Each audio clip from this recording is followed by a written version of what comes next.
जब कृष्ण ने अर्जुन को युद्ध क्षेत्र में सवाल करने से नहीं रोका। आज की सरकार, आज की जो नौकरी देने वाले हैं, वो कौन होते हैं मुझे ये कहने वाले कि सवाल जवाब मत करो। रिटोरिक की जो स्ट्रेंथ होती है, वो ये होती है कि वो ऑपोजिशन को भी चुप करा के रखता है, even if opposition is quite robust. धीरे धीरे धीरे सिर्फ लोकसभा में जो लोग बैठे हैं उनका मत नहीं बदलना आपको, मत आपको बदलना है उनका जो लोकसभा में लोगों को लाते हैं। हमको ये चीज समझना बहुत जरूरी है कि इंस्टेड कि बार बार सिलेबस जो बदला जाता है, वो वो एंड ऑफ द डे क्या अचीव करना चाह रहा है। कब तक हम इस जुमले के साथ में रह सकते हैं कि सत्ता हमारे लिए सोचती है। हम ये चीज रियलाइज कर सकते हैं कि जबकि भारत के लिटरेसी रेट बढ़ा है, भारत का स्टूपिडिटी रेट भी उसी स्पीड से बढ़ रहा है। एजुकेशन का फेलियर होना सिर्फ एजुकेशन का फेलियर नहीं होता, वो मल्टीपल चीजों का फेलियर बनता चला जाता है। जो इंसान बहुत त्राही से निकलता है ना, उसको ये निगोशिएशन खराब डील नहीं लगती। मेरा ही काम रह गया क्या सोचना? अक्सर लोग भूल जाते हैं, वो ये है कि जब आप क्लासरूम में पढ़ रहे थे, कहीं और कोई एक मशीन बना रहा था, जिसको भी वो पढ़ाया जा रहा था, जो आपको क्लास में पढ़ाया जा रहा है। तो आप तो बीमार हो सकते हैं, मशीन बीमार नहीं होगा। डेमोक्रेसी को चलाना आसान नहीं है, क्योंकि हर एक की वॉइस मैटर करती है। लेकिन एट द सेम टाइम यही आपके लिए डिफिकल्ट हो जाता है कि आप हर एक वॉइस को कैसे फील करवाएं कि वो मैटर करती है। पुरातन से आज तक जितनी जो भी एक समझ विकसित हुई है हमारी, उसके मूल में हमेशा एक सवाल रहा है। नमस्कार दोस्तों, स्वागत है आपका समुद्र मंथन के आज के एपिसोड में। ये वो प्लेटफॉर्म है जहां विचारों पर, व्यक्तियों पर, घटनाओं पर और नीतियों पर परछाइयां बात करती हैं। आपके स्क्रीन के बाईं तरफ की जो परछाई है वो मैं हूं, आपका होस्ट, दोस्त और दोस्त प्रोफेसर बृहस्पति। और आपके स्क्रीन के दाहिने तरफ जो परछाई है वो है हमारी एक बहुत खास मित्र, आज के गेस्ट प्रोफेसर गार्गी। आपका बहुत बहुत स्वागत है। Thank you. कैसे हैं आप? मैं अच्छी हूँ, बहुत इंटरेस्टेड हूँ। अभी जो किताब बदलने का पूरा माहौल सेट हो रखा है कंट्री में इस समय, बहुत इंटरेस्टेड हूँ इस चीज को जानने में कि क्यों हो रहा है ये। और जो भी मेरे कुछ थॉट्स हैं इस चीज के बारे में, जो मैं आपकी ऑडियंस के साथ में शेयर करना चाहूंगी। बहुत खूब, थैंक यू। तो एक सरकार जब पावर में आती है, एक सरकार जब सत्ता में आती है, एक पार्टी चुन करके आती है, तो उनके किस तरीके के प्रायोरिटीज़ होते हैं? वो क्या करना चाहते हैं? अगले 5 साल में वो ऐसा क्या करना चाहते हैं? अगर हम बिल्कुल एक बात का निचोड़ निकाल कर ये सोचे कि सरकार जब सत्ता में आती है तो वो क्या करती है, तो मेरे ख्याल से हम कम शब्दों में ये चीज कह सकते हैं कि वो अगले इलेक्शन की तैयारी शुरू कर देती है। जो वो 5 साल पावर में रहती है, उसमें वो धीरे धीरे धीरे धीरे अगले इलेक्शन की तैयारी में लगी होती है। ना सिर्फ हमारे भारत में बल्कि दूसरे देशों में भी कई बार हम सरकार आती है, गठन होता है, 100 दिन का ही हम उनका लेखा-जोखा देने लगते हैं कि अभी 100 दिन में क्या किया। इस बार तो हमने 10 दिन में एक रिपोर्ट कार्ड निकाल दिया है। तो ये एक कंपल्शन है, ये किसी भी लोकतांत्रिक सिस्टम में होता है। सरकार प्लानिंग 10, 20, 50 साल की कर सकती है, कुछ केसेस में तो 1000 साल की प्लानिंग चल रही है। लेकिन आप 1000 साल तक आप रुक नहीं सकते हैं, 5 साल में फिर से चुनाव होने हैं। हम्म।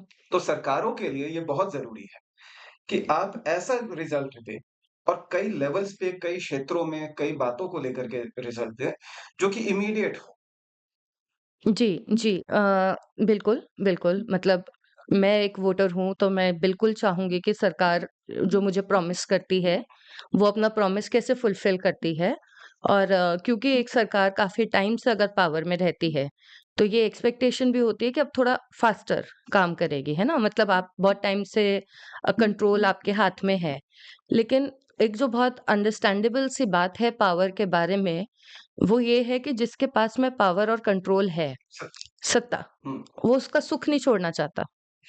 तो अब उसके लिए अब आप क्या करते हैं कि आप एट लार्ज जो भी इस समय वर्ल्ड वाइड गवर्नमेंट्स वर्क कर रही हैं, वो सब बहुत स्ट्रांगली एक रिटोरिक के ऊपर रिलाय करते हैं। लोगों का इंस्टिंक्टिव इमोशनल साइड जो है वो अपनी तरफ ऑलरेडी कर लो, इन सच अ वे कि वो आपसे सवाल जवाब ना करें, आपकी जो बात है वो सर आँखों पे रख के एक्सेप्ट करते जाएँ।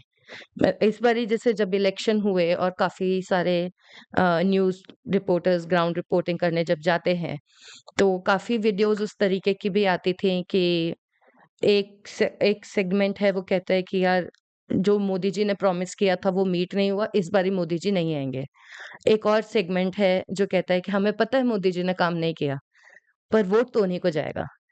तो ये जो सेकंड कैटेगरी ऑफ पीपल है, इसका नंबर क्विकली बढ़ाना बहुत ज़रूरी होता है, ताकि आप जब अगले इलेक्शंस तक जाओ, तो आप इस रेडीनेस के साथ जाओ कि हाँ, इतना परसेंट ऑफ वोट शेयर हमारा बन जाएगा। ओके। उस वोट शेयर को डिटरमिन करने के लिए आपको पॉपुलर पॉपुलर रिटोरिक क्या है, उसको कंट्रोल करना बहुत ज़रूरी है।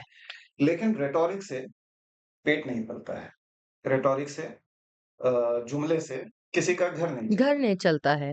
और इस चीज़ को समझना बहुत ज़रूरी है कि रिटोरिक बनाना जितना टाइम लेता है, उसको तोड़ना भी उतना ही टाइम लेता है। तो ऑफ़न टाइम्स रिटोरिक की जो स्ट्रेंथ होती है, वो ये होती है कि वो ऑपोज़िशन को भी चुप करा के रखता है, even if opposition is quite robust. क्योंकि end of the day opposition भी तो 5 साल बाद पावर में आने का सोच रहा है ना। तो उसको भी पता है किस चीज़ पर मेरे को लड़ना ज़रूरी है, किस चीज़ पर अगर मैं चुप रहूँ तो मैं 5 साल बाद शायद पावर में आ जाऊँ। तो ये समझना बहुत ज़रूरी है कि बोथ जो पावर में है और जो ऑपोज़िशन में है, ये दोनों अगले इलेक्शन की तैयारी कर रहे हैं। जब हमने इलेक्शन से बात शुरू करी है तो हमें ये चीज़ याद रखनी चाहिए कि जब सरकार अगले इलेक्शन की तैयारी में लग जाती है, तो हम जो वोटर्स हैं, हमें भी लग जाना चाहिए। हमें भी इस चीज़ को सोचना चाहिए जी। कि जो सरकार हम जिस कारण एक सरकार को पावर में लाए हैं, आज उसका रिपोर्ट कार्ड खुद से बनाएँगे। आपका काम है इस चीज़ को समझना कि मैं क्यों एक घटिया सरकार के साथ पुट अप करता रहूँ और फॉर दैट मैटर मैं क्यों एक वीक ऑपोज़िशन के साथ पुट अप करूँ। हम डेमोक्रेसी में हैं तो हम ऑपोज़िशन की नीड को कभी डिनाय नहीं कर सकते। ऑपोज़िशन तो चाहिए ही चाहिए, चाहिए। लेकिन प्रति ऑपोज़िशन कोई स्कॉट फ्री नहीं जा सकती। इट कैन नॉट बी कि हाय बेचारे। प्रतिपक्ष इस बार तो हाय बेचारे वाली हालत में नहीं है।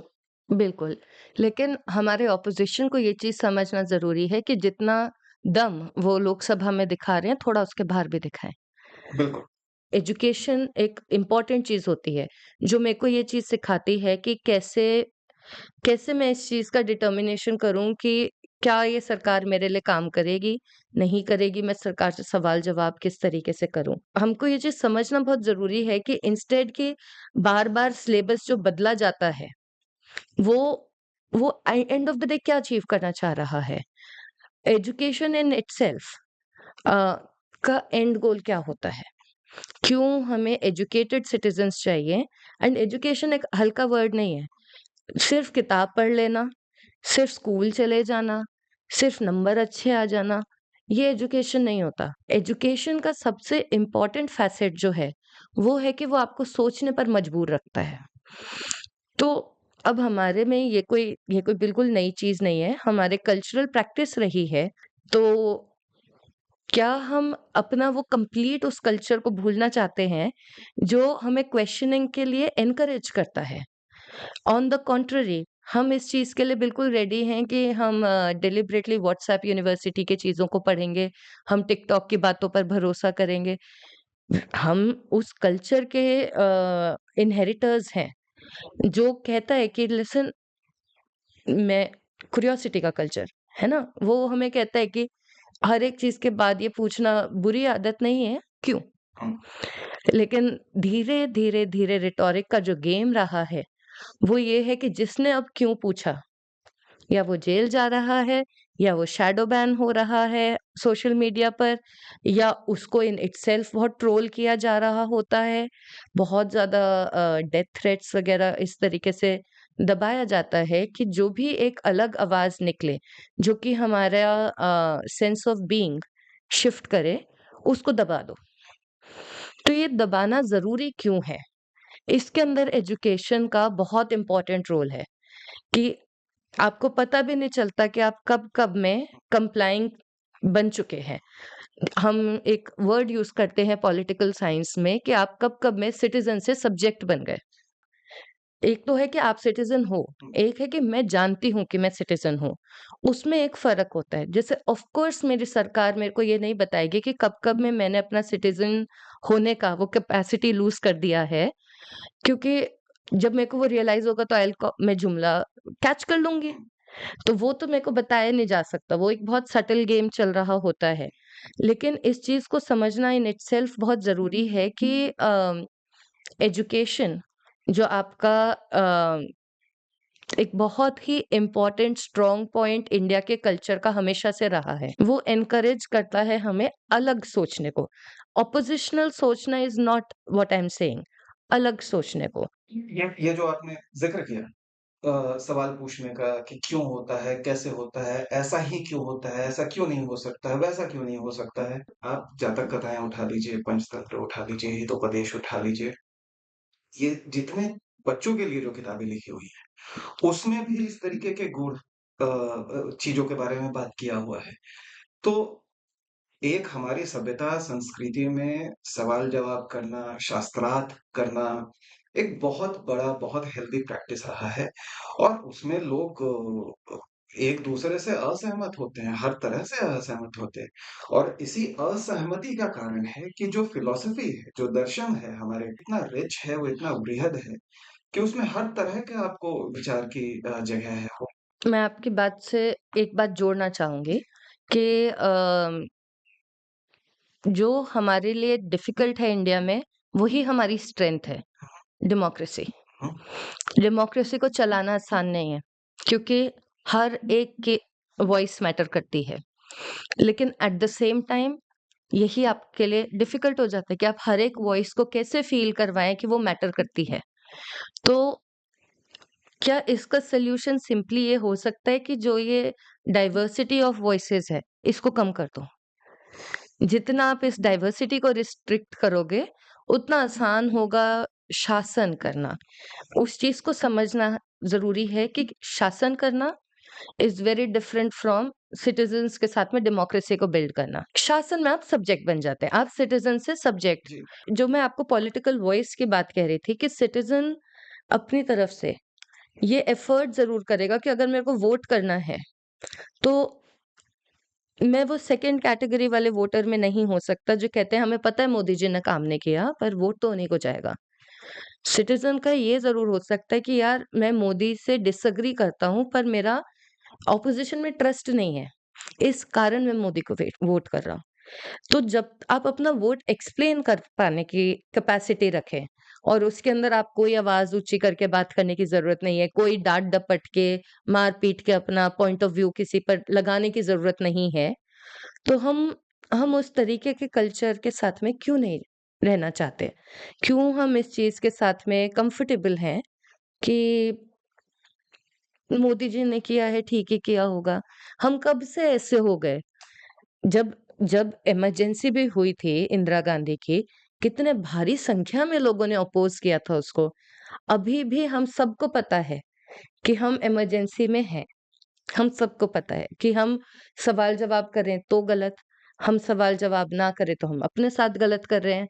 किसी भी इंस्टीट्यूशन में आप थोड़ा-सा भी डिसेंट देना चाहें, वहीं पे आपको काट दिया जाता है। तो ये कैसे पॉसिबल हुआ? मेरा ये मानना है कि इसके अंदर 2 चीज़ें साथ-साथ हुई हैं। एक है कि लगातार जितनी बारी पावर में कोई सरकार आती है, सबसे पहली चीज़ जो वो अटैक करती है, वो है एजुकेशन, वो है बुक्स। हमने भगवान जाने कितनी बारी ये चीज़ देखी है कि नई किताब आ गई, नई किताब आ गई और नई किताब कोई अभी 2024 में थोड़ी बननी शुरू होती हैं। तो शुरू की बात पर अगर हम जाएँ कि जब सरकार पावर में आई थी 2019 में, उन्होंने तब से 24 का काम शुरू कर दिया था। जी। 24 के 10 दिन में उन्होंने किताब रिलीज़ कर दी है। 10 दिन में कोई किताब नहीं बनती। जिस जिस स्केल पे एनसीईआरटी की किताबें जाती हैं, वो 10 दिन में नहीं बनती। तो इस चीज़ को समझना बहुत ज़रूरी है कि क्या चीज़ें इन किताबों में से हटाई जाती हैं, क्यों हटाई जाती हैं, उनका हटाने का एंड रिज़ल्ट क्या होता है, इस चीज़ को समझना ज़रूरी है। सिटिज़न को सब्जेक्ट बना देते हैं कि वो आपकी बात से डिसएग्री करेगा ही नहीं। हुँ, वो ये कहेगा कि हाँ यार, सोच के किया होगा, एज़ इफ कि सिटीज़न का काम नहीं है सोचना। हम ये मान के कब तक हम इस जुमले के साथ में रह सकते हैं कि सत्ता हमारे लिए सोचती है। सत्ता का काम है हमारे काम को आगे ले जाना। हमारा काम नहीं है सत्ता के काम को खींचना, बिल्कुल। राइट? तो उसके लिए एजुकेशन का बहुत इम्पोर्टेंट रोल इसलिए होता है कि वो इंडोक्ट्रिनेशन का काम करता है। इंडोक्ट्रिनेशन माने कि जो पावरफुल है, उसकी आइडियोलॉजी आप कैसे दूसरे के दिमाग में धीरे, धीरे, धीरे करके ऐसे डालें कि वो आपसे डिसएग्री करने में मना करने लगे। इन इटसेल्फ इस चीज़ को समझना बहुत ज़रूरी है कि ये इंडोक्ट्रिनेशन कैसे-कैसे होता है।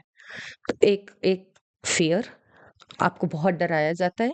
तो जैसे कि हमने देखा कि इंक्रीज़िंगली कितने सारे लोगों को फ़ेसबुक पोस्ट लिखने के लिए कभी अरेस्ट कर लिया, कभी डिटेन कर लिया, कभी ऐसे उनको पुलिस पकड़ के ले गई, कभी ट्रोलिंग हो गई। तो फ़ियर और ये सिर्फ़ एक पार्टी या एक सरकार या एक तरह के लोग नहीं कर रहे। अलग-अलग पार्टियों के, अलग-अलग हमारे राज्य कई सारे राज्य हैं, उनमें अलग-अलग राज्यों के सरकारों ने भी ये सब काम किया। बिल्कुल, बिल्कुल। मैं इस चीज़ को अपने दर्शकों के लिए ज़रूर क्लैरिफ़ाई कर देना चाहती हूँ कि मैं यहाँ पर ये नहीं कह रही कि बीजेपी अच्छी या कांग्रेस अच्छी। हम बहुत सीधे-सीधे ये बात कर रहे हैं कि सरकार जो एक एंटिटी है, वो क्या करती है पावर में रहने के लिए। तो इंडोक्ट्रिनेशन किस तरीके से क्रिएट किया जाता है? फ़ियर एक बहुत पक्की चीज़ है। दूसरा होता है टेरर। टेरर कि आपने किसी को पिटाई कर दी पकड़ के। कितने सारे केसेस हुए थे ना बैक टू बैक कि एक यूनिवर्सिटी में वायलेंस हुई, फिर दूसरी यूनिवर्सिटी में वायलेंस हुई, फिर तीसरी में वायलेंस हुई। तो क्यों उन उन इंसिडेंट्स की वजह से बाकी यूनिवर्सिटीज़ पे क्या असर आया? बहुत लोगों ने वो सिलेबस हटा दिए, जो कि हमें ये चीज़ सिखाते थे कि जो अभी हमारे ऊपर इंडोक्ट्रिनेशन हो रहा है, उसका प्रॉब्लम क्या है? वो सिलेबस में से ही वो चीज़ें हट गई हैं। ऐसे ही सिमिलरली हमें ये चीज़ ज़रूर याद रखनी चाहिए एट ऑल टाइम्स कि स्मॉल, स्मॉल, स्मॉल थिंग्स करी जाती हैं सरकारों में लगातार, जो कि आपको ऐसे प्रेज़ेंट करती हैं कि आपकी मॉरल रिस्पॉन्सिबिलिटी है थाली पीटना, अगर आपको डॉक्टर्स को एप्रिशिएट करना है। वो ये नहीं कहेंगे कि आप मास्क पहनिए, डॉक्टर्स के ऊपर प्रेशर कम होगा, तो वो इलाज अच्छे से कर सकेंगे। तो मेरे ख़्याल से जो मैं एक बात कहना चाह रही हूँ, ये कहना चाह रही हूँ कि समहाउ समव्हेयर हम ये चीज़ रियलाइज़ कर सकते हैं कि जबकि भारत के लिटरेसी रेट बढ़ा है, भारत का स्टुपिडिटी रेट भी उसी स्पीड से बढ़ रहा है हुँ, और उस चीज़ को रोकना सिर्फ़ आम जनता के हाथ में है। तो डेमोक्रेसी के अंदर इंडोक्ट्रिनेशन कैसे वर्क करता है? डेमोक्रेसी का की प्रिंसिपल है कि आपका चॉइस है आपके पास कि आप किसको इलेक्ट कर रहे हैं। तो अ, ये चॉइस ज़रूरी नहीं है कि चॉइस की तरह आए। कई बारी ये चॉइस एक इल्यूज़न की तरह भी आती है और जब हम सिलेबस बार-बार बदलते रहते हैं, जब हम डिटेल सिलेबस में से ऐसे निकाल दें कि हम आज की तारीख में ऐसे कहें कि बाबरी मस्जिद एक 3 टूम्ब स्ट्रक्चर था और बा फ्रीडम 3 डोम स्ट्रक्चर था और हमने उसको बहुत आराम से नाम हटा दिया उस स्ट्रक्चर का। तो हम अब अगर हम देखें जो डॉक्टर सकलानी हैं, जो कि एनसीईआरटी के डायरेक्टर हैं, उनका इस चीज़ के बारे में एक्सप्लेनेशन ये आया है कि अ, हम डिप्रेसिंग नैरेटिव्स हुँ, नहीं देना चाहते अपनी जनता को, अपने स्टूडेंट्स को।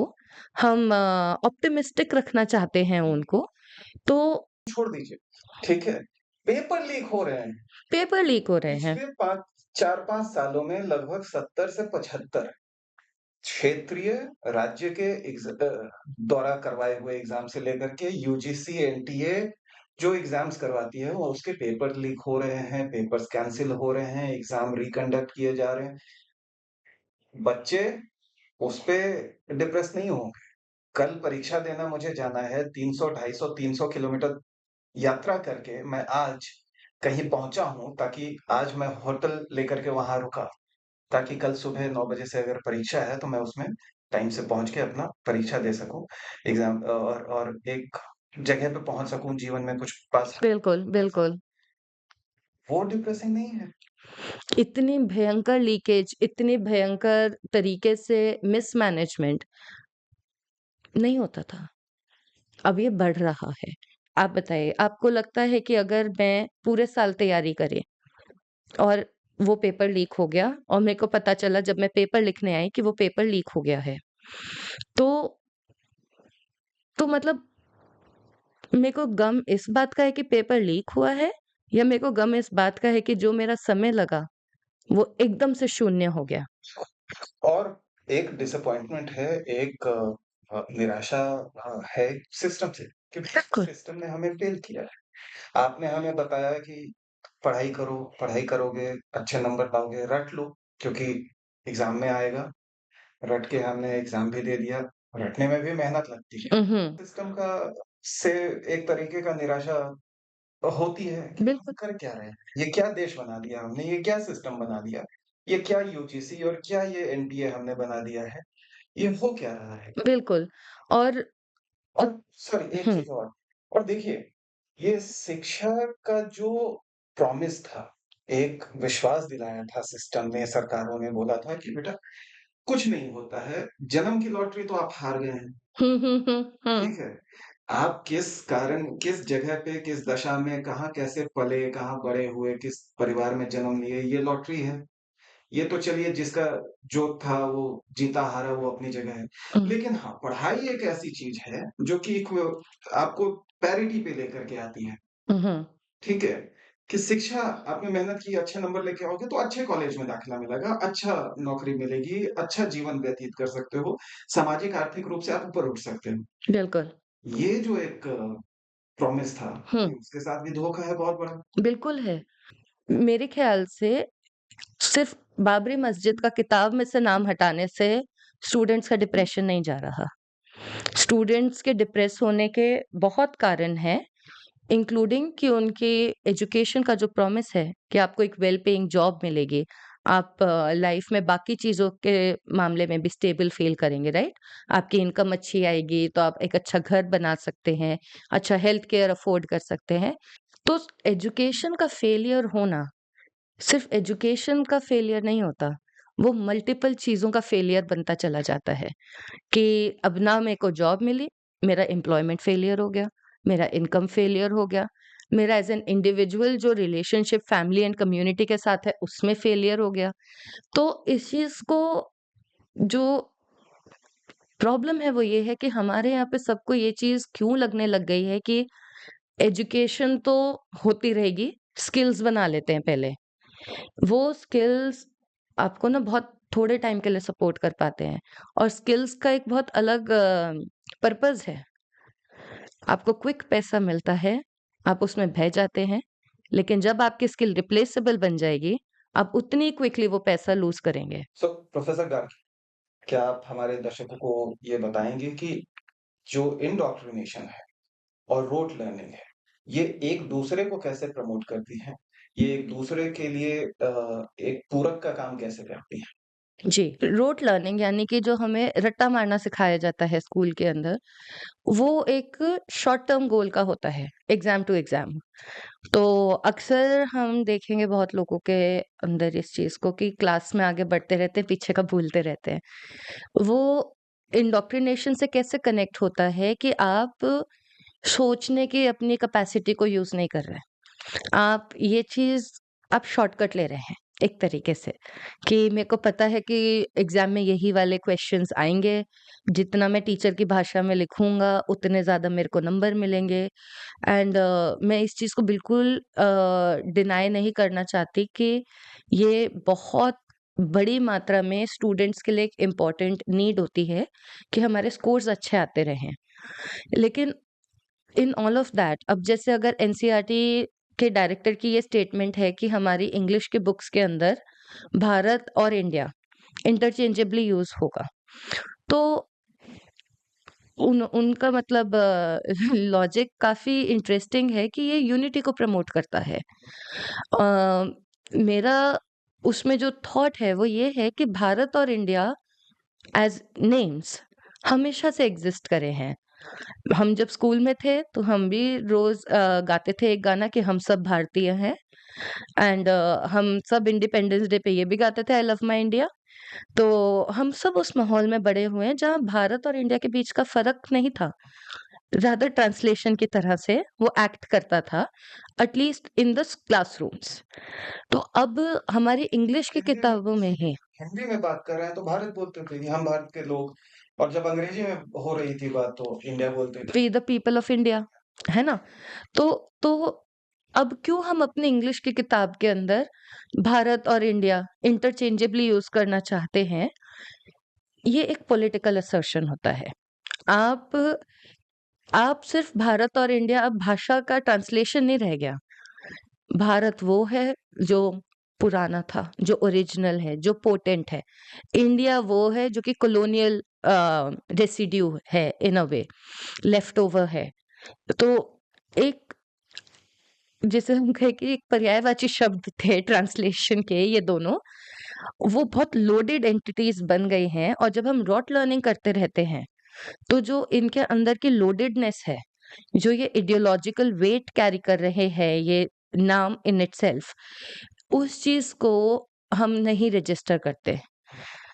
और जब एजुकेशन का, जब बुक्स रीराइटिंग का प्रोसेस होता है, उसमें 2 चीज़ें होती हैं।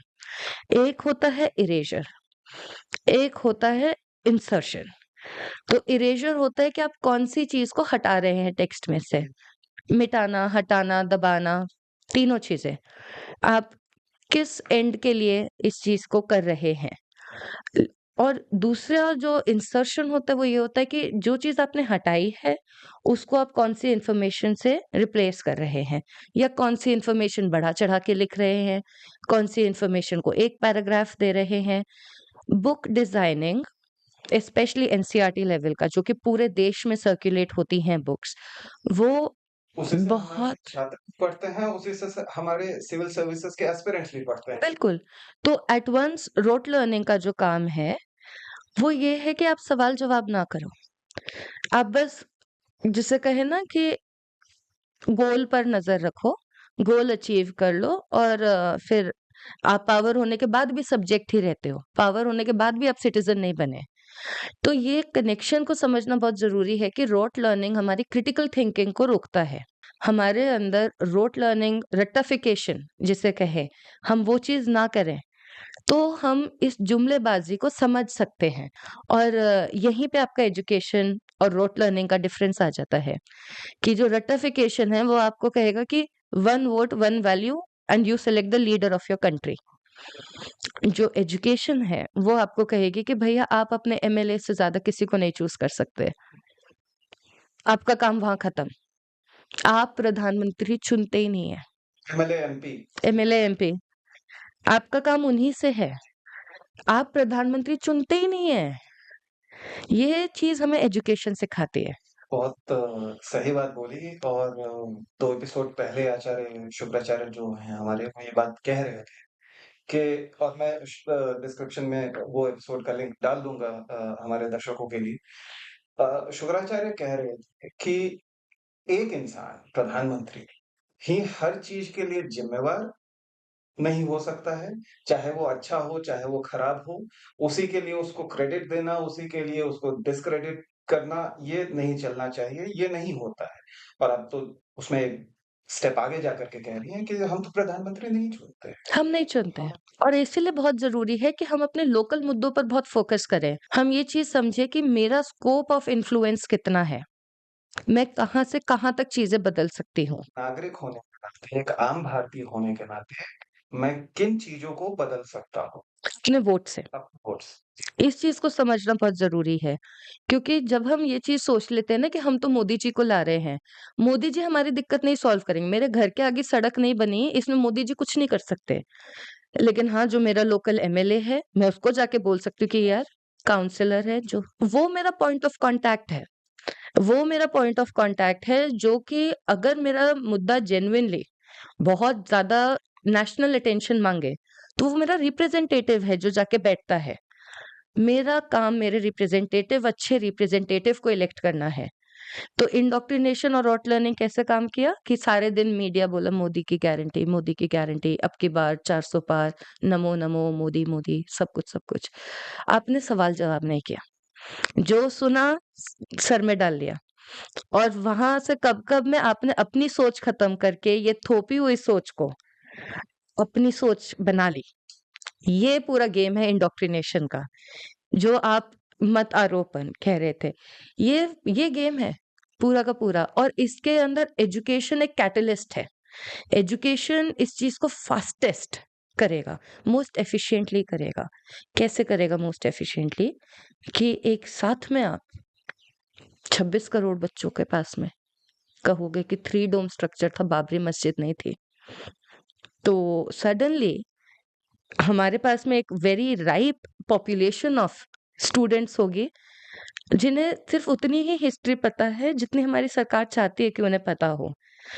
अब आगे जाके जब ये लोग ऑफिसर्स बनते हैं, यूपीएससी के एग्जाम्स वगैरह लिखते हैं, मजिस्ट्रेट्स बनते हैं, काउंसलर्स बनते हैं, सब कुछ इन्हें पता ही नहीं होता कि हमें बिसाइड्स मेजॉरिटी को शांत रखने के माइनॉरिटी के साथ में काम कैसे करना होता है, क्योंकि वो चीज आपको एजुकेशन सिखाता है। सवाल जवाब करना कि आपको, मतलब मैं ये चीज बहुत स्ट्रांगली मानती हूँ कि हम सब कोई बहुत वायलेंट हिंदुत्व के बिलीवर्स नहीं हैं। बहुत छोटी मात्रा है उन लोगों की जो कि बहुत एक ब्रूटल फॉर्म ऑफ हिंदुइज्म को यूटिलाइज करते हैं अपना पॉइंट प्रूव करने के लिए। लेकिन वो छोटी क्वांटिटी में जो लोग हैं ना, उनका दबदबा बढ़े जा रहा है कि वो आके आपको ये बोल दें कल से ये फेसबुक अकाउंट नहीं चलना चाहिए, आप नहीं चलाते। कि आपके घर पे पुलिस आके बोल दे कि हाँ भाई ज्यादा मजा आ रहा था क्या, अब देख। तो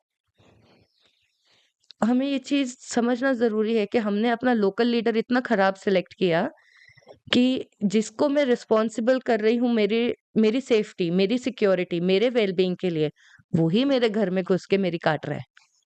इसको समझना बहुत जरूरी है कि ये एजुकेशन आपको अलाउ करेगी कि मैं मेजोरिटी से भी पूछूं कि यार सुनो, तुम्हारी बात भी मानी जाएगी लेकिन ये भी यहाँ के नागरिक हैं, मैं इनको बाहर नहीं निकाल सकता। हम मिडिल ग्राउंड पे कैसे पहुंचे, ये एक बहुत बड़ा हमारे कल्चर का एस्पेक्ट है। How to arrive at a middle ground, यही डेमोक्रेसी का चैलेंज है। सही, हमारे पुरातन से अभी तक हमेशा मध्यम मार्ग की बात रही है, क्योंकि चाहे तो इस तरफ या तो इस तरफ एक्सट्रीम में जब आप जाते हैं, तो बात नहीं बनती है। बिल्कुल। जब कॉन्फ्लिक्ट, किसी भी तरीके का कॉन्फ्लिक्ट, अगर उसका समाधान अगर आप ढूँढने निकले, तो समाधान मध्यम मार्ग में ही है। हाँ, और वो मध्यम मार्ग बनाए कैसे? वो रॉट लर्निंग से नहीं होगा, वो एजुकेशन से होगा। उसमें आपको समझना पड़ेगा कि क्रिटिकल थिंकिंग माने कि आपको सिर्फ एक एक टनल्ड विजन में चीजों को नहीं समझना, आप मल्टीपल फैक्टर्स, मल्टीपल फैसेट्स एक साथ में कंसिडर करते हैं और फिर आप सोचते हैं कि बेस्ट आउटकम क्या है। हाँ। इसका एक बहुत अच्छा उदाहरण, कुछ दिन पहले मैंने मीम देखा है, एक बहुत, आजकल तो मीम का कल्चर है और लोग एक दूसरे को फॉरवर्ड भी करते रहते हैं। एक बहुत इस चीज को इलस्ट्रेट कर रहा है, बहुत सटीक है कि एक दीवार है, दीवार में एक छेद है, दीवार के दूसरी तरफ ऊंचाई पे एक टंकी है, टंकी से पानी जो है निकल रहा है बाहर, ओवरफ्लो हो रहा है और वो ऐसे करके गिर रहा है। और दो लोग हैं जो इस ये होता हुआ देख रहे हैं। एक उस दीवार में छेद से देख रहा है, जिसको वो टंकी से गिरता हुआ पानी बारिश के रूप में दिख रहा है, और दूसरा सीढ़ी लगा करके या ऊपर से देख रहा है, जो देख रहा है साफ साफ कि ये पानी ओवरफ्लो होकर के टंकी से गिर रहा है। बिल्कुल। तो ये जो की होल, पिजन होल जो कहते हैं, बहुत नैरो छोटा सा, वहां से आप पतले से की होल से देखते हैं, तो बिल्कुल। आपको लगेगा कि हाँ तो बारिश हो रही है, दूसरी तरफ तो बारिश हो रही है। बिल्कुल। तो एक बड़ी अच्छे बहुत ही अच्छा एग्जाम्पल कि इंडोक्ट्रिनेशन अगर हम इस एग्जाम्पल के सहारे समझना चाहे तो वो सिर्फ अपना मत थोपना नहीं है, वो है दूसरे के मत को रिस्ट्रिक्ट करना। उसका मत रिस्ट्रिक्ट कैसे होगा अगर आप उसका दृष्टिकोण डेवलप ही नहीं होने दें। और क्रिटिकल थिंकिंग का काम है आपका पर्सपेक्टिव बनाना, आपकी सिंगुलैरिटी, आपकी इंडिविजुअलिटी बनाना काम है क्रिटिकल थिंकिंग का। कि मैं एक औरत हूँ, आप एक मर्द हैं, हम दोनों के जीवन के एक्सपीरियंसेस काफ़ी अलग हो सकते हैं, लेकिन हम उन डिफरेंसेस के साथ में कैसे रहें कि हम म्यूचुअली रिस्पेक्टफुल तो कम से कम रहें एक-दूसरे की तरफ, इफ नॉट कि हम म्यूचुअली एक-दूसरे को प्रमोट करें। वो मिडल पाथ आपका आएगा ही आएगा क्रिटिकल थिंकिंग से। आपको समझना ही पड़ेगा कि किस बात पे मैं रिट्रीट करने के लिए रेडी हूँ, किस बात पे मैं कौन-सी, जैसे हम कहें ना कि कौन-सी लड़ाई मरने लायक है और कौन-सी लड़ाई बैठकर देखने लायक है। वो फ़र्क करना ज़रूर आना चाहिए। पिक योर बैटल्स वाली बात की आपने। जी। मैं यहाँ पे थोड़ा-सा पिक माय बैटल हियर। अ, ये हो सकता है हमारे दर्शकों को लगे कि थोड़ा एब्स्ट्रैक्ट है, हुँ, ऐसी बातें कर, लेकिन critical thinking, independent thinking, imaginative thinking compare to रट्टा हुँ, वाली लर्निंग में आप उसमें पहले वाले में जब आप रट्टा के बजाय सोचने का, समझने का, सवाल-जवाब करने का की की कोशिश करते हैं, तो वहाँ से इनोवेशन निकल के आता है। एक जी। बहुत छोटा-सा उदाहरण है, पंखा। हुँ, किसी ने कभी हमने ऐसे बिजली लगा दी, ऐसे कर दिया, ये कॉइल डाल दिया, उसके चारों तरफ मैग्नेटिज़्म से वो घूम रहा है, घूमते, घूमते, घूमते। लेकिन उसकी एक नियत स्पीड है। हुँ, जितना इलेक्ट्रिसिटी ऐसे वोल्ट आप उसमें डाल रहे हैं, वो इस तेज़ी से घूमे। कोई बैठ कर के सोचा होगा कि यार अगर हम इसके पंखे की गति को कम कर सकें या ज़्यादा कर सकें। अच्छा जी, फरवरी में, मार्च में तो इतनी ठंड नहीं लगती है, होली के पहले इतनी ठंड नहीं होती है, लेकिन थोड़ा सॉरी इतनी गर्मी नहीं हो जाती है और ठंड भी खत्म नहीं हो जाती है, तो पंखा चलना चाहिए थोड़ा-सा। हुँ, हुँ, तो 1 पे 2 पे चले, जून-जुलाई में ज़्यादा तेज़ गर्मी होती है तो 5 पे चले। बिल्कुल, तो किसी ने सोचा होगा और वहाँ से ये इनोवेशन आया कि बिल्कुल। पंखे में हम रेगुलेटर लगाएँगे और हुँ, उसकी स्पीड कम और ज़्यादा करेंगे। बिल्कुल। उसी तरीके से टेबल बनाना हो, माइक्रोफ़ोन बनाना हो, देखिए हुँ, हुँ, ये ऐसा क्यों होता है, ये ऐसा क्यों नहीं होता है?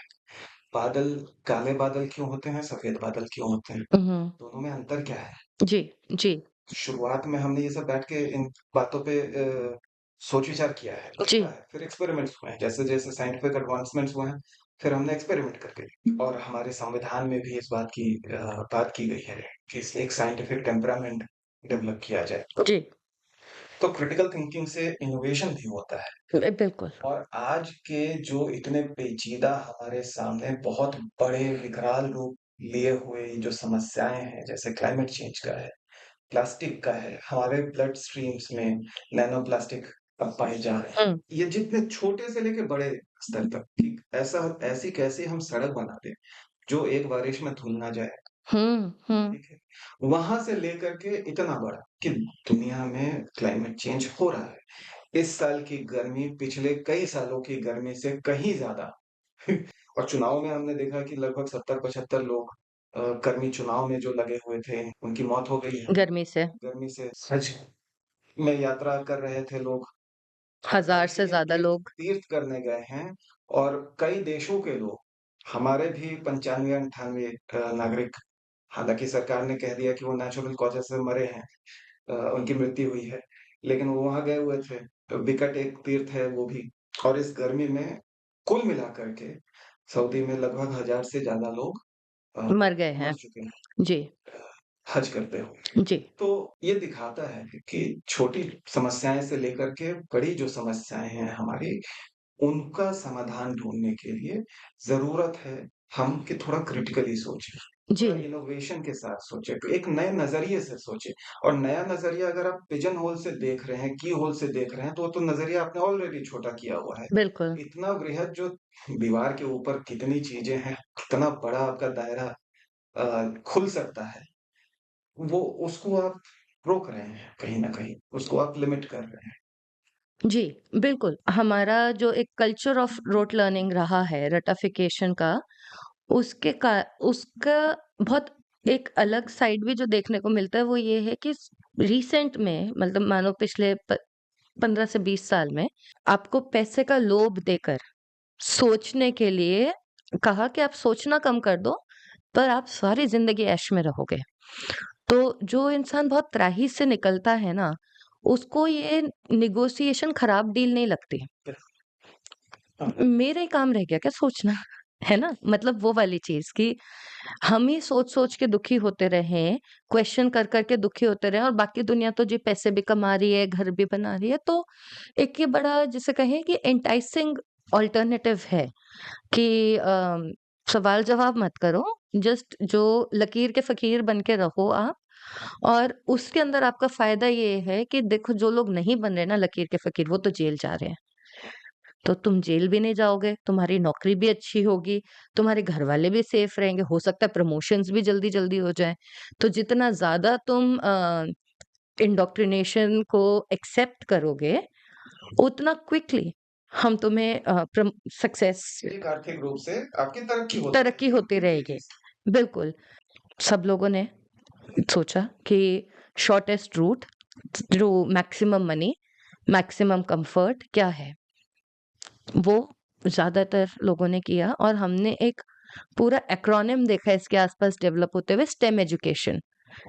अब उसमें जो अक्सर लोग भूल जाते हैं वो ये है कि जब आप क्लासरूम में पढ़ रहे थे, कहीं और कोई एक मशीन बना रहा था, जिसको भी वो पढ़ाया जा रहा था, जो आपको क्लास में पढ़ाया जा रहा है। तो आप तो बीमार हो सकते हैं, मशीन बीमार नहीं होगा।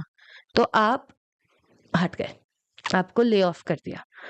तो अगर मैं सिर्फ स्किल्स के बेसिस पर जाऊँ कि यार मेरे को पता है डेटा एनालिटिक्स पैसे देगा, मैंने वो सीख लिया, मैं आगे बढ़ गई। तो मैं रिप्लेस हो गई ना। लेकिन अगर मैं एजुकेटेड हूँ, मेरे अंदर क्रिटिकल थिंकिंग है, तो जो ये एआई ऑफर भी कर रहा है, वो वाली ऑफरिंग के अंदर भी मैं अपनी जगह बना सकती हूँ।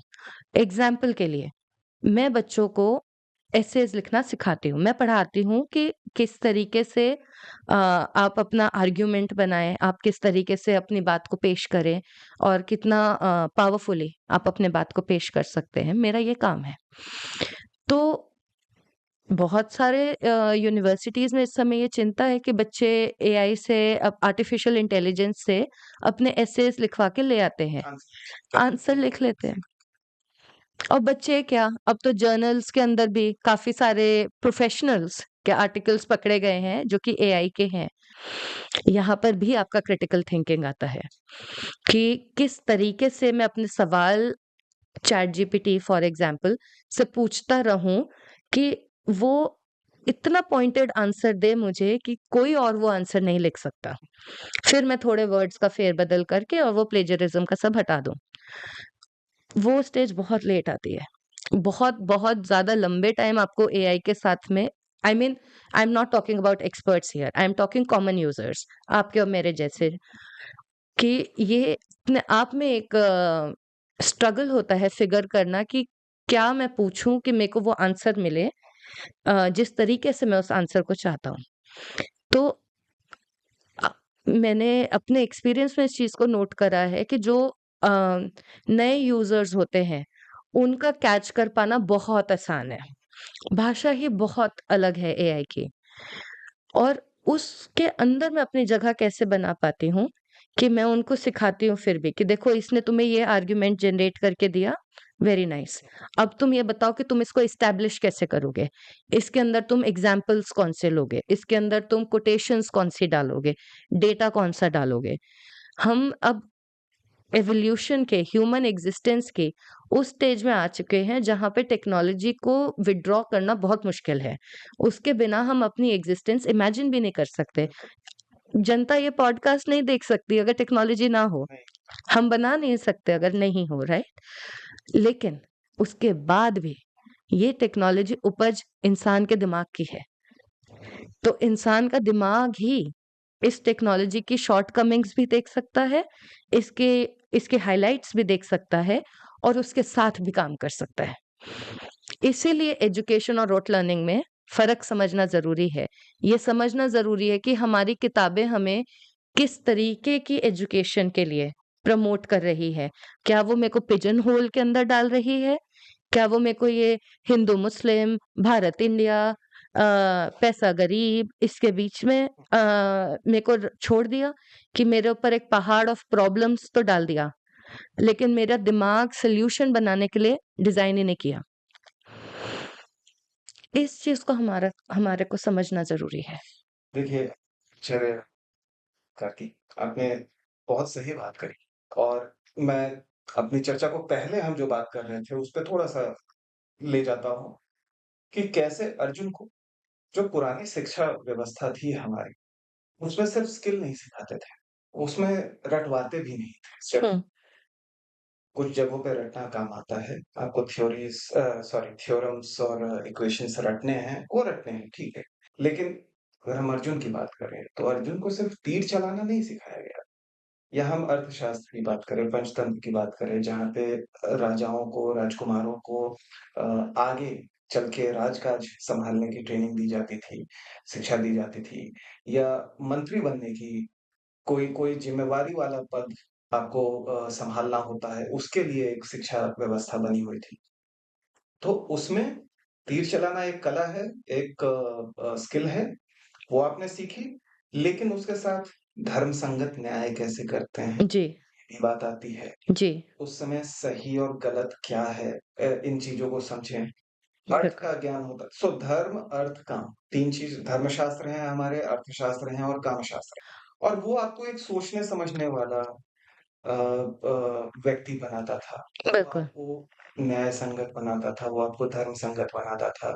वो आपको ये बताता था कि पैसा महत्वपूर्ण है, लेकिन पैसा कमाना भी धर्म संगत होना चाहिए। हुँ, उसको जिस तरीके से खर्च करना है, वो भी धर्म संगत होना चाहिए। बिल्कुल। ना कि एकदम लोभ में डूबे हुए हैं और सब कुछ खुद ही समेट कर के बैठ गए हैं। ये सब नहीं था। नहीं था। आपने अभी अर्जुन की बात करी, तो मैं उसके साथ में एक चीज़ बड़ी इंटरेस्टिंग जोड़ना चाहती हूँ कि जब अर्जुन युद्ध क्षेत्र में थे, उन्हें अपने ही रिश्तेदारों को मारना था। ऑप्शन क्या था, है ना? तो उसके अंदर वो शस्त्र उठाने से पहले कृष्ण से सारे सवाल-जवाब करते हैं। उस सवाल-जवाब का आउटपुट गीता का उपदेश निकल के आता है। तो उस उपदेश का फ़ायदा क्या था कि जब अर्जुन अपनी रणनीति बनाया कि मेरे को कैसे ये युद्ध करना है, उसने एक इन्फॉर्म्ड डिसीजन लिया। जो ये बैक एंड फोर्थ ये जो टसल होती है, जो एजुकेशन आपके अंदर ट्रिगर करता है, क्रिटिकल थिंकिंग आपके अंदर ट्रिगर करती है, ये वेस्टफुल एक्सरसाइज़ नहीं है। ये बहुत ज़रूरी है। आप आप भेड़ क्यों बनना चाहते हैं जब आप इंसान हैं? हाँ, इसको समझना बहुत ज़रूरी है कि जब कृष्ण ने अर्जुन को युद्ध क्षेत्र में सवाल करने से नहीं रोका, उसके सारे सवालों का जवाब दिया गया और उसको उसकी लिमिटेशंस, उसकी मजबूरियाँ सब समझाई गई। और उसका दायित्व, उसका धर्म भी सब समझाया। कुछ, जी। सब कुछ। तो आज की सरकार, आज की जो नौकरी देने वाले हैं, वो कौन होते हैं मुझे ये कहने वाले कि सवाल-जवाब मत करो? और जब वो मुझे कहते हैं कि सवाल-जवाब मत करो, तो उससे मेरा क्या फ़ायदा होता है और मेरा क्या नुकसान होता है, ये मेरा काम है सोचना। और ये बड़ी इंटरेस्टिंगली बदल गया है डायनामिक्स अभी। अर्जुन का प्रश्न जो ये है कि मैं अपना क्षत्रिय धर्म कैसे निभाऊँ अच्छे से, ये सवाल बदल गया। अब सवाल ये हो गया कि देखो मेरा क्षत्रिय धर्म है, तो मेरी प्रजा मेरे धर्म को कैसे प्रमोट करेगी? तो इस इस अ, इस डिफरेंस को समझना बहुत ज़रूरी है जब हम बुक्स की बात करते हैं, कि किताबें जब बदली जाती हैं, तो क्या-क्या चीज़ें उसमें से हटा दी जाती हैं और जो चीज़ें हटाई जाती हैं, वो कैसे हमारी डे टू डे लाइफ़ की कैपेसिटीज़ बदल देती हैं। हम कितने इंटॉलरेंट हैं, हम कितने टॉलरेंट हैं, हमें कैसे मिडल वे हम बनाएँ, ये चीज़ें आसान नहीं हैं, लेकिन यही हमारी डेमोक्रेसी की स्ट्रेंथ है और यही इसका चैलेंज है। और इंडिया कभी भी चैलेंज से हटने वाली कंट्रीज़ में नहीं हुआ है। तो अब हम क्यों रेज़िग्नेशन में जाए जा रहे हैं? ये हमारे लिए एक बहुत इम्पोर्टेंट क्वेश्चन है सोचने के लिए। आचार्य गार्गी आपने ये बात रखी, बहुत बात करी हमने इस विषय पे, उसके लिए बहुत-बहुत शुक्रिया आपका। मैं आज का एपिसोड इस बात पे ख़त्म करना चाहता हूँ कि 90 के दशक में एक विज्ञापन आता था हुँ, और उसमें कहते थे, "दिखावे पे मत जाओ, अपनी अकल लगाओ।" बिल्कुल, बिल्कुल सटीक। तो दर्शकों से हमारा अनुरोध यह रहेगा कि अगर आपको आज का हमारा विमर्श पसंद आया हो, तो पूछिए सवाल। एक नागरिक होने के नाते और ऐसे देश में जन्म लेने के नाते, जिसका कि सांस्कृतिक बहुत पुराना इतिहास रहा है। हमारे शास्त्रार्थ करने के, वाद-विवाद के, अलग-अलग विचारों के साथ बैठ सकने के की जो संस्कृति है, वो बहुत पुरानी है बिल्कुल। और हमें उसको नहीं भूलना चाहिए। तो इन्हीं सब बातों के साथ आपका आचार्य गार्गी आपका बहुत-बहुत शुक्रिया फिर से और दर्शकों आपका भी समुद्र मंथन से जुड़ने के लिए बहुत-बहुत धन्यवाद। आशा है आपको हमारा आज का ये विमर्श पसंद आया होगा। आपसे मिलते हैं अपने अगले एपिसोड में, तब तक के लिए थैंक यू। नमस्कार। धन्यवाद।